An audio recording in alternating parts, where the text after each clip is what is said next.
दिल्ली हूं। मैंने देखा कि तलवारबाजी की प्रतियोगिता में किस तरह धरती सिंह ने सारे तलवारबाजों को धरती चटा दी। वो पुरस्कार लेने के लिए राजकुमारी संयोगिता के सामने आए तो संयोगिता ने उनको पहचान लिया कि वो महाराज पृथ्वीराज चौहान हैं। इसके बाद उद्यान में मिलने का वादा हुआ। इधर संयोगिता पृथ्वीराज से मिलने उद्यान जाने की तैयारी कर रही थी। उधर आल्हा और उदल धरती सिंह की प्रशंसा कर रहे थे कि तभी महाराज जयचंद के कक्ष में कबूतर आया अनंतपुर से चकोरी का संदेश लेकर, जिससे उन्हें पता चला कि पृथ्वीराज कन्नौज में हैं। इधर पृथ्वीराज संयोगिता से मिलने उद्यान में आए। संयोगिता भी उद्यान में थी। जयचंद ने सेनापति को बताया कि उनका सबसे बड़ा शत्रु पृथ्वीराज चौहान इस समय राजमहल में है। सैनिक दौड़े पृथ्वीराज की तलाश में और मेरा हृदय कांपने लगा कि पृथ्वीराज और संयोगिता की इस भेंट का परिणाम क्या होगा।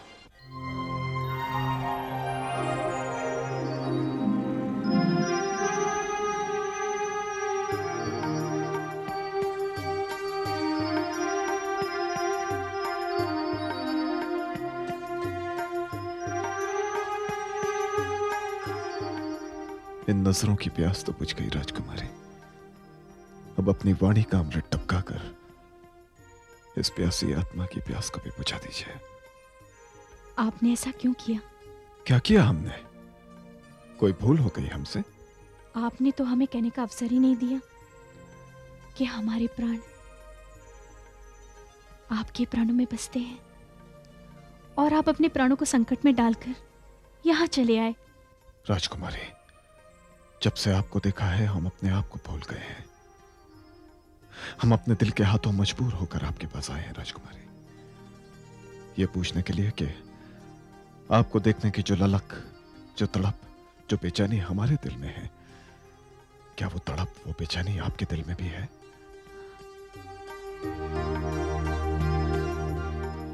इसका उत्तर हमारे पास नहीं, आपके पास है महाराज। हमारे पास? हाँ, और आपका कन्नौज आना इसी बात का प्रमाण है। शायद ही आज तक किसी वीर ने अपने शत्रु की कन्या पर इतना भरोसा किया होगा जितना आपने किया है। मगर महाराज, हमारी इस बात का उत्तर दीजिए। पूछिए। जिस समय आप हमारे हाथों से पुरस्कार ग्रहण कर रहे थे, उसी समय हमने आपको पहचान लिया था। अगर तब हम आपका भेद खोल देते तो क्या होता? होता क्या राजकुमारी? प्रेम का एक नया इतिहास लिखा जाता, जिसमें हमें नायक बना दिया जाता। संसार के सारे प्रेमियों की आंखें कुछ देर के लिए नम हो जाती, और जो लोग प्रेम नहीं करते वो आत्मघात की हमारी इस मूर्खता पर हमारी हंसी उड़ाते। और क्या? नहीं महाराज, आपकी मूर्खता नहीं, आपका विश्वास आपको यहां लाया है। हाँ, मेरा विश्वास। हाँ। शायद मैं दुनिया का पहला प्रेमी हूं जो शत्रु की सीमा में इस विश्वास के साथ आया है कि राठौड़ों की जिस कन्या को वो प्रेम करता है, क्या वो भी उससे उतना ही प्रेम करती है? अगर वो मुझसे प्रेम नहीं करती तो अब तक मुझे अपने क्षत्राणी होने का परिचय दे देती। आत्मघात की मूर्खता तो मैं कर चुका हूं राजकुमारी।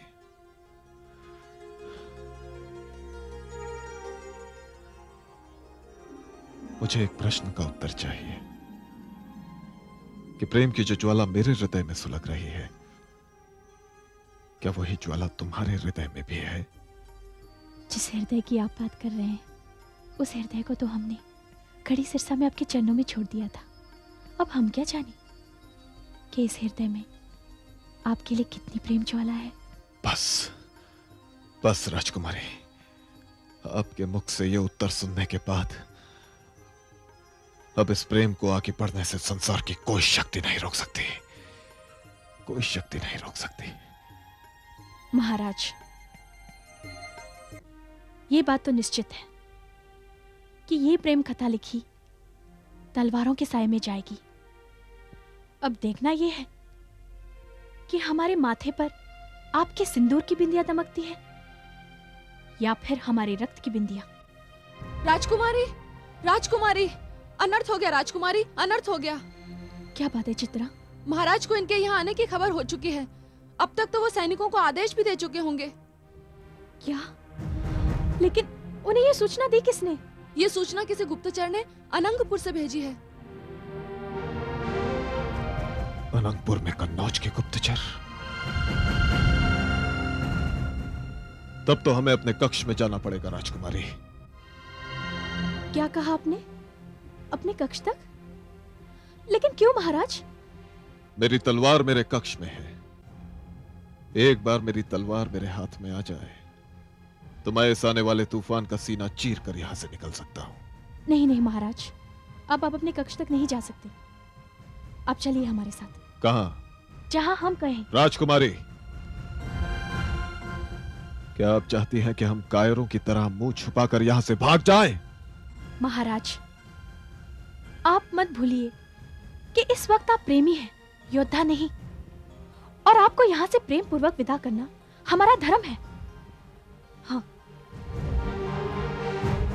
अगर कभी इस प्रेम के कारण युद्ध करना पड़ा तो परंपरा अनुसार हम स्वयं अपने हाथों से आपको यह तलवार देंगे। मगर इस वक्त तलवार की आवश्यकता नहीं है। आप चलिए हमारे साथ। राजकुमारी, महाराज, आप चलिए हमारे साथ। चलिए महाराज, चलिए।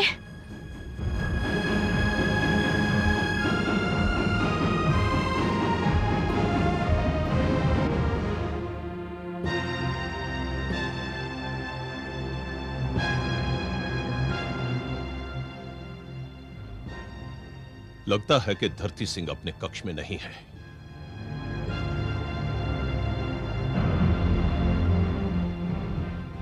महाराज, धरती सिंह की तलवार तो यही है। वो भी यहीं कहीं आसपास होगा। तलवार यही है? फिर तो उसे भी कहीं आसपास ही होना चाहिए।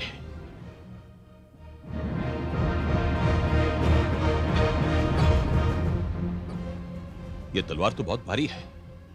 लाइए महाराज, मैं देखता हूं।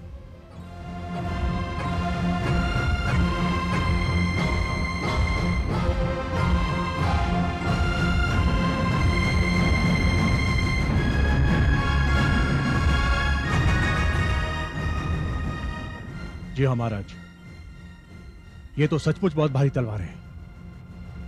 दिखाइए दादा।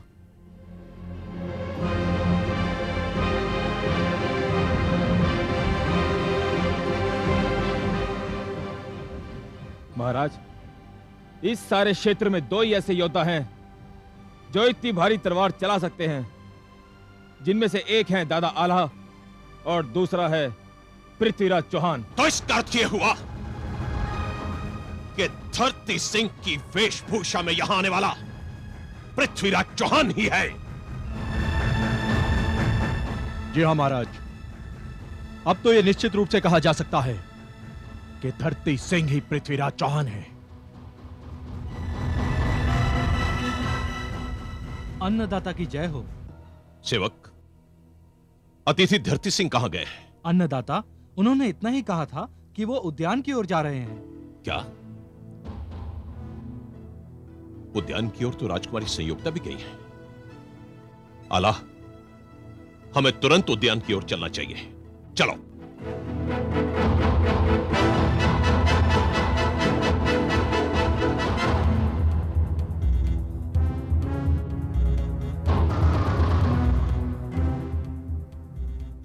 ये कहां ले आई आप हमें राजकुमारी? ये एक खुफिया रास्ता है महाराज। आप यहां से चलिए, चलिए।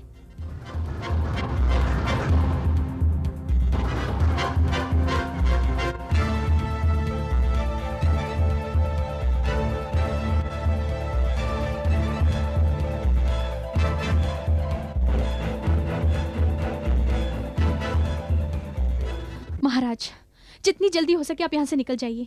मगर ये घोड़ा, ये यहाँ कैसे आया? इसमें आश्चर्य करने की कोई बात नहीं।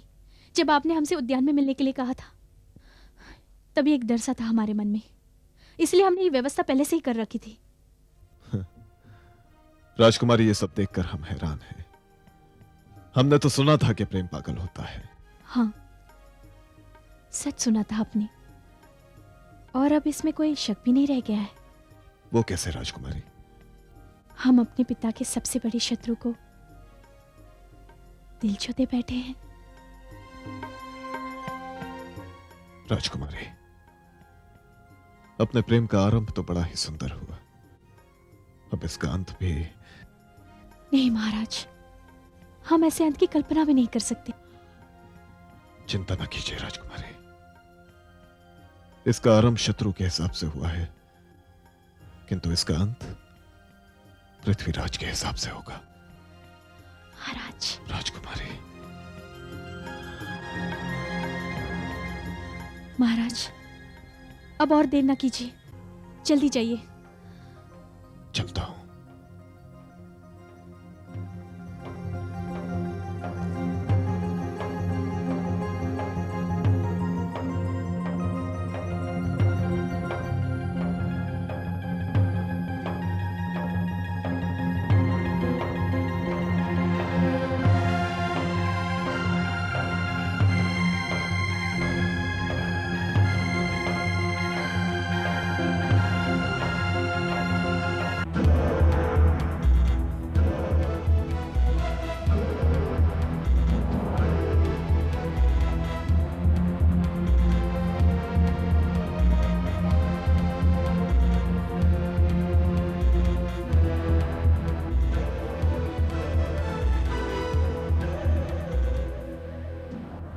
कहां है राजकुमारी?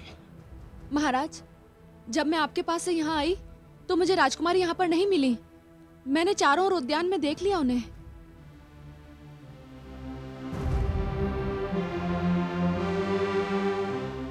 कहीं ऐसा तो नहीं कि पृथ्वीराज को पता चल गया हो कि हमें उसकी असलियत का पता चल गया है और उसने राजकुमारी का अपहरण करके उसे बंदी बना लिया हो? नहीं महाराज, ऐसा नहीं हो सकता। कुछ भी हो सकता है, मगर पृथ्वीराज चौहान ऐसी गिरी हुई हरकत नहीं कर सकता, क्योंकि वो स्त्रियों का सम्मान करना जानता है। नहीं महाराज, अगर उसने राजकुमारी को बंदी बनाया तो इसका मतलब वो पृथ्वीराज चौहान नहीं, वो केवल धरती सिंह है। अगर ऐसी बात है तो फिर राजकुमारी संयोगिता गई कहां? महाराज, राजकुमारी संयोगिता। पिताजी, आप? पुत्री, कहां थी तुम? हम बस उद्यान में ही थे। और पृथ्वीराज चौहान? पृथ्वीराज चौहान? हाँ, पृथ्वीराज चौहान। पिताजी, जहां तक हम जानते हैं, हमारे राज्य में पृथ्वीराज नाम का कोई व्यक्ति तो है नहीं। पुत्री, जिस व्यक्ति को तुमने उस दिन पुरस्कार दिया था वो पृथ्वीराज चौहान ही था, हमारा शत्रु पृथ्वीराज चौहान। पिताजी, जिन्हें हमने पुरस्कार दिया था वो धरती सिंह थे। वो हमें मिलने आए थे, हमसे विदा लेने। उन्होंने हमें धन्यवाद दिया और शिष्टाचार के नाते हम बस उन्हें विदा करके ही आ रहे हैं। उदल, जिस तरफ पृथ्वीराज चौहान गया है उस तरफ सैनिकों को जाने का आदेश दे दो। जो आ गया महाराज। मगर पिताजी, उन्हें गए हुए तो बहुत देर हो चुकी है। राजकुमारी ठीक कह रही है महाराज, अब उसके पीछे किसी को भी भेजना व्यर्थ होगा, क्योंकि जब तक हमारे सैनिक उस तक पहुंचेंगे वो अपने राज्य की सीमा में प्रवेश कर चुका होगा। पिताजी, ये सब क्या है? पुत्री, तुम्हारे प्राणों पर से बहुत बड़ा संकट टल गया है। जिसे तुम विदा करके आई हो वो धरती सिंह नहीं, धरती सिंह के वेश में पृथ्वीराज चौहान था। पृथ्वीराज चौहान? ये तो कमाल हो गया पिताजी। जिसे हम धरती सिंह समझ रहे थे वो पृथ्वीराज चौहान निकले, और हम में से किसी ने उन्हें पहचाना तक नहीं। पहचान तो हम उसे गए थे बेटी, मगर वो हमारे हाथों से बचकर निकल गया। मगर पिताजी, अगर वो पृथ्वीराज चौहान थे तो उनके यहाँ आने का कारण क्या हो सकता है? हाँ पुत्री, तुम्हारी इस बात पर बड़ी गंभीरता से सोचना पड़ेगा कि पृथ्वीराज यहां क्यों आया था और किस लिए आया था। चलो।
खत्म कर दो इन दोनों को।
रुक जाओ। कौन हो तुम? मैं जो भी हूं, मगर तुम यवन सैनिकों को पृथ्वीराज चौहान के राज्य की सीमा के अंदर ऐसा जघन्य अपराध करने की अनुमति किसने दी? चुपचाप चले जाओ, हमारे काम में दखल न दो, वरना खामखा मारे जाओगे।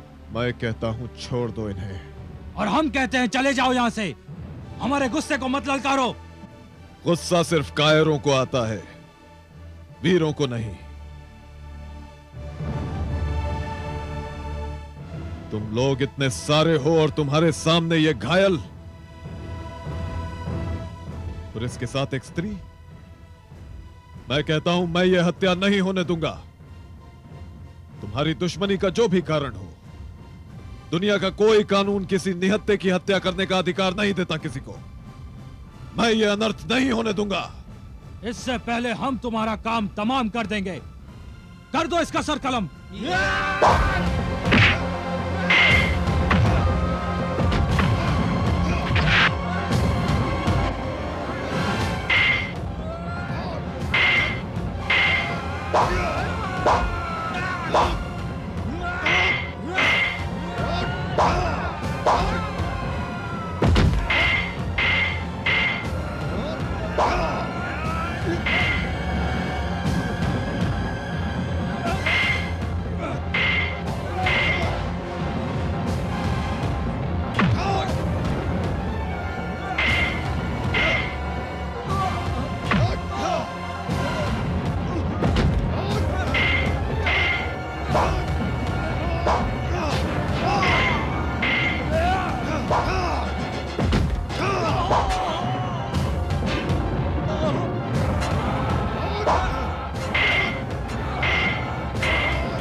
आपने अपनी जान खतरे में डालकर हमारी जान बचाई।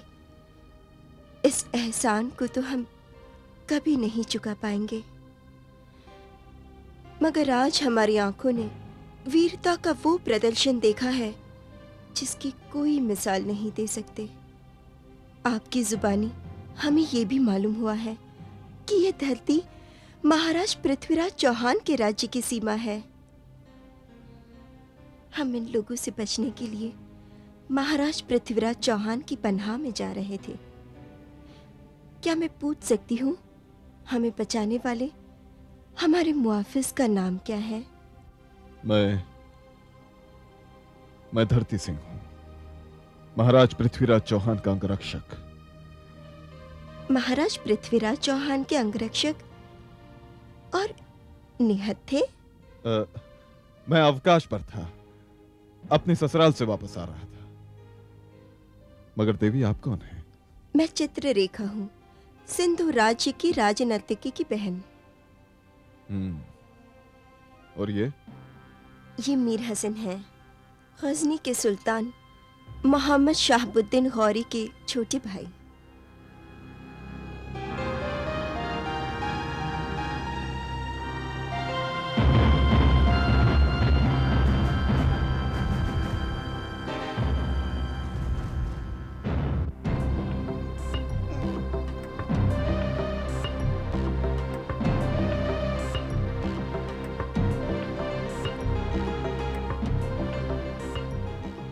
क्या हुआ? कुछ नहीं।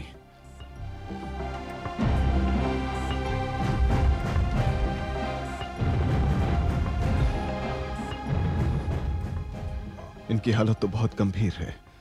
इस समय इन्हें राजवैद्य तक ले जाना बहुत जरूरी है। आपके इस उपकार के बदले आप जो मांगेंगे मैं दूंगी। नहीं नहीं बहन, ये उपकार नहीं है, ये तो मेरा मानव कर्तव्य है। घुड़सवारी जानती हैं आप? जी। चलिए।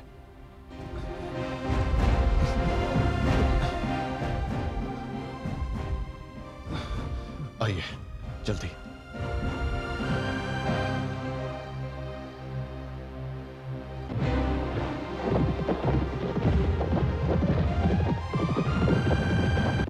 महाराज, अगर पृथ्वीराज चौहान का कन्नौज जाने का कारण आपके सैन्य साधनों का पता लगाना था तो विश्वास कीजिए उसको इसका अवसर नहीं मिल पाया। हाँ रावाला, वो इतने बड़े साम्राज्य में हमें अकेला चुनौती देकर चला गया। जब हमें इस बात का ध्यान आता है तो हमें अपनी असावधानी और अपने गुप्तचरों की बेखबरी पर गुस्सा आता है। पुत्र जयचंद, अब गुस्से को छोड़कर हमें उसे इस बात का बहुत जल्द उत्तर देना चाहिए। लेकिन पिताजी, इस बात का उत्तर हो क्या सकता है? महाराज, इस बात का एक ही उत्तर हो सकता है। आपने जो राजसूय यज्ञ करने की योजना बनाई थी, अब उसकी तैयारी आरंभ कर दीजिए। देश के जितने राज्य हैं उन सबको इस राजसूय यज्ञ की सूचना दे दीजिए। वीर उदल, फिर तो परंपरा अनुसार इस बात की सूचना पृथ्वीराज चौहान को भी देनी पड़ेगी और वो इसका विरोध अवश्य करेगा। और यदि उसने इस बात का विरोध किया तो क्या करेंगे हम? तब तो हमें इसका उचित उत्तर देना पड़ेगा महाराज, और इसका ऐसा उत्तर देंगे हम कि वो दोबारा इधर देखने का साहस भी नहीं कर पाएगा। हाँ महाराज, आपको चिंता करने की कोई आवश्यकता नहीं। उसके विरोध का सामना हम करेंगे। और शायद यह पृथ्वीराज चौहान का दुर्भाग्य है कि उसकी तलवार कन्नौज में रह गई, जो अब उसके सर की प्रतीक्षा कर रही है। क्योंकि इस बार तलवारबाजी की प्रतियोगिता नहीं, उसकी वीरता की परीक्षा होगी, और जिसका परिणाम पुरस्कार नहीं, उसका कटा हुआ सर होगा। वीराला, अगर ऐसी बात है तो पृथ्वीराज चौहान को इस सूचना का पत्र हम अपने हाथों से लिखेंगे, और ऐसा पत्र लिखेंगे जिसे पढ़कर वो शर्म से पानी पानी हो जाएगा। हम आज ही राजसूय यज्ञ की तैयारियां आरंभ करने जा रहे हैं। आज से हमारी सेना आपकी निगरानी में होगी और हमारे सेनापति आपसे आदेश प्राप्त करेंगे।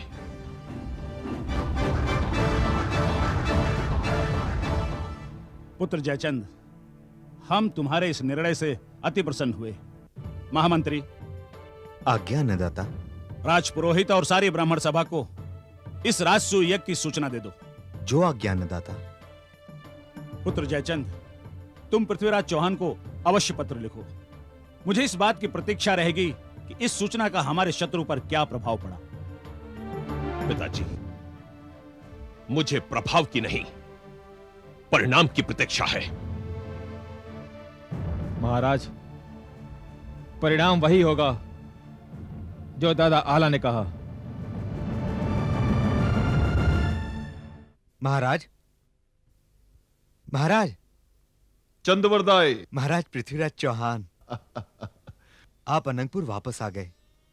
आपके मित्र कवि चंद्रवरदाई के शरीर में जान आ गई। क्यों कवि चंद्रवरदाई, क्या आपको विश्वास नहीं था कि हम वापस लौट आएंगे? नहीं महाराज, आप पर विश्वास था, मगर बैरी के बैर पर विश्वास नहीं था।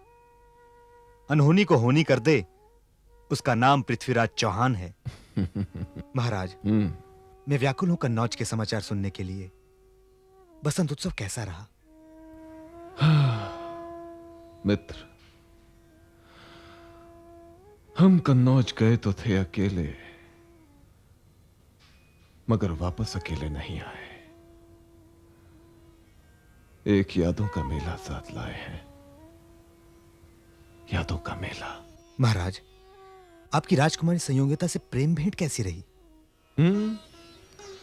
वो हमारे साथ थी, हम उनके साथ थे, मगर उन्होंने हमें पहचाना नहीं। ये कैसे हो सकता है? यही हुआ चंद्रवरदाई, यही हुआ। हम वहां पृथ्वीराज के वेश में तो थे नहीं, धरती सिंह के वेश में थे। फिर तलवारबाजी की प्रतियोगिता हुई।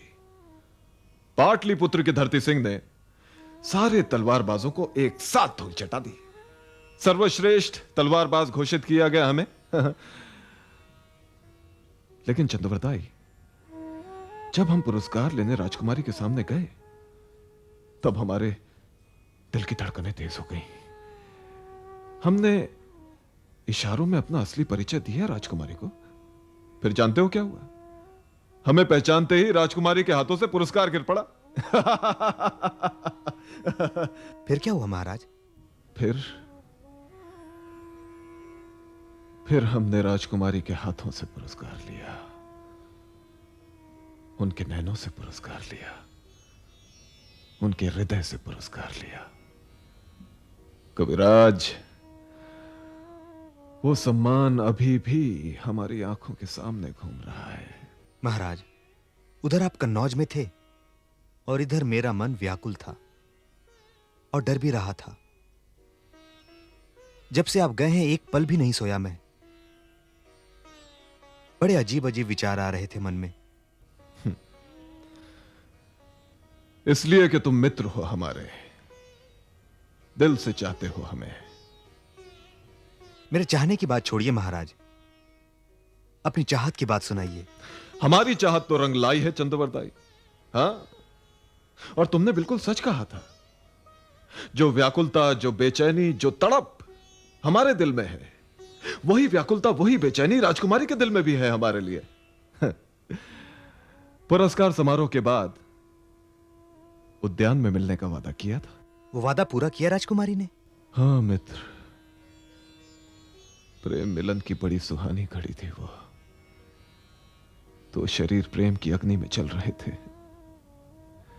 फिर वो हमसे मिलने आई, मगर अभी मिलन की देवी ने अपनी पलकें भी नहीं खोली थी। हम उसे अपनी बाहों के बंधन में बांध भी नहीं पाए थे। अभी सांसों में सांसें घुली भी नहीं थी। अभी होठों की प्यास अधूरी थी कि हमें वापस लौटना पड़ा चंद्रवरदाई। क्या वापस लौटना पड़ा? हाँ मित्र, ये मिलन अधूरा ही रह गया। मगर महाराज, कारण?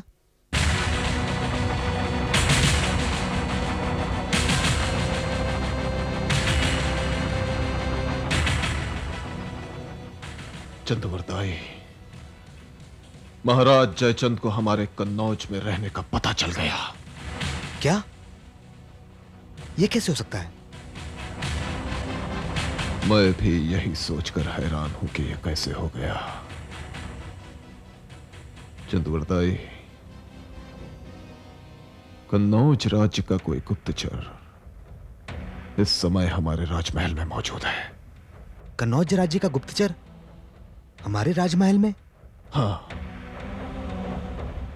और इस बात पर इसलिए विश्वास करना पड़ा क्योंकि स्वयं राजकुमारी संयोगिता की सहेली ने बताया कि अनंतपुर से किसी गुप्तचर का संदेश आया था कि पृथ्वीराज चौहान कन्नौज में है।